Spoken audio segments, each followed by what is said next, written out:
la seva transformació i tenim instruments per fer-ho. Per tant, la raó, diguem-ne, la força de la raó la tenim. El que ens cal és la raó de la força. Ens cal, diguem-ne, poder tenir la força política suficient perquè no se'ns toregi. Per poder sortir al carrer i dir no podreu tirar endavant això que voleu fer. I qui sou? Som tots aquests.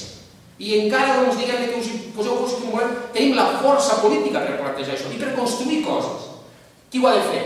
Ja us dic, per mi això passa per ser lo suficientment flexibles, lo suficientment rígids i rígids, per generar aquest debat, aquest diàleg. Ha de sortir d'aquí. Llavors, en aquest moment estem aquí. Hem de ser capaços de generar aquest diàleg. O sigui, tothom que està involucrat en dinàmiques concretes de transformació ha de saber que la seva no és la veritat absoluta, ni tampoc ho és la del veí i la veïna. Que hem de ser capaços, diguem-ne, de generar aquests marcs amplis de confluència. Si no ho fem, des de la meva perspectiva, ho tenim mal. Llavors, doncs, avui i ara l'obvi és construir això. Per fer què? En aquest moment l'obvi és defensar els drets socials. No tenim d'altre. Si a mi em sembla, jo estic molt d'acord, si després ho discutim, en què podem construir espais, diguem-ne, concrets, en el qual puguem generar les possibilitats de tenir cura de les persones més enllà de la sanitat pública, espais de pedagogia popular. Jo estic molt convençut que això es pot fer. Però la realitat és que socialment, que col·lectivament hem aconseguit uns models, diguem-ne, de sanitats públics, d'educació pública, de drets socials. Això no podem deixar que ens ho arrabassi. O sigui, això ja està.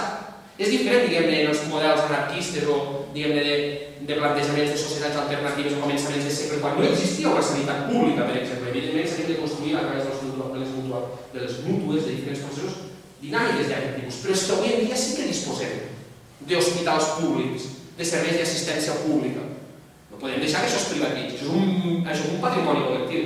I de la mateixa manera, doncs, diguem-ne, en tots els diferents àmbits. Per tant, jo diria que l'obvi és aconseguir aquesta confluència en el marc de la defensa dels drets socials, per aconseguir avançar després en un discurs que vagi més enllà. La idea és que, per què fer-ho? Diguem-ne, aquest senyor que sembla el Correu Tapioca, és el del Carbonell, no?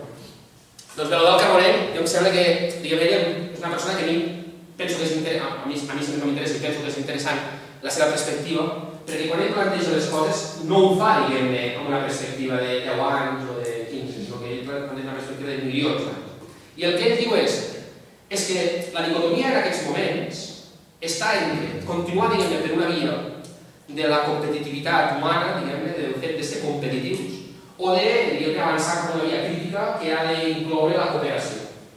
No avançar per aquesta via de la cooperació és avançar cap al desastre.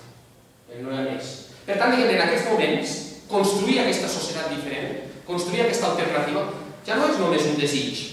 No és una cosa que puguem desitjar i que, per tant, sigui, doncs, en aquest sentit, diguem-ne, desitjar-ho i fer-ho, sinó que és una necessitat.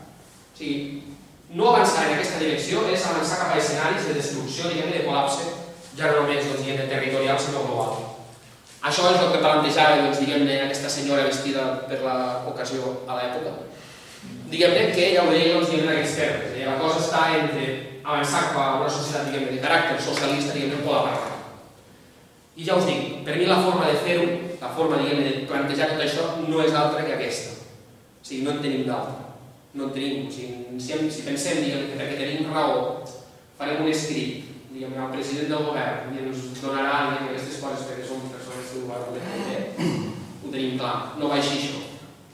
No són les raons sol les que s'han de plantejar, sinó que hem de ser capaços de plantejar el conflicte. Hem de ser capaços de plantejar un conflicte. Com sempre s'ha fet a la història de la humanitat. Diguem-ne que s'han aconseguit tots els drets dels quals avui disfrutem, no com a drets otorgats, sinó com a drets guanyats. I aquesta és la idea. O sigui, la idea és hem de generar aquest diàleg entre tots i totes les que pensem que cal transformar aquesta societat. Ho hem de fer plantejant-lo amb tot un plantejament que va molt més enllà. Ho hem de fer perquè o fem això o avancem cap a una societat que és una debacle, i ho hem de fer a través de plantejar força política i social. I aquest és, diguem-ne, jo diria que seria la culminació, el punt final de la intervenció és hem de ser capaços, diguem-ne, de construir aquesta força social que avança en aquesta direcció des de les nostres pràctiques, diguem-ne, quotidianes.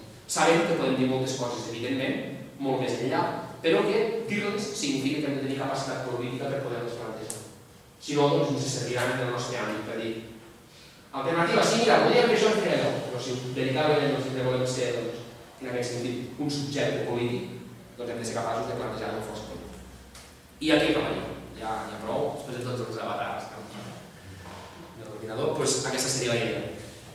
Llavors, doncs bé, bueno, ho deixo aquí. Si ara voleu discutir, si hi ha alguna cosa que no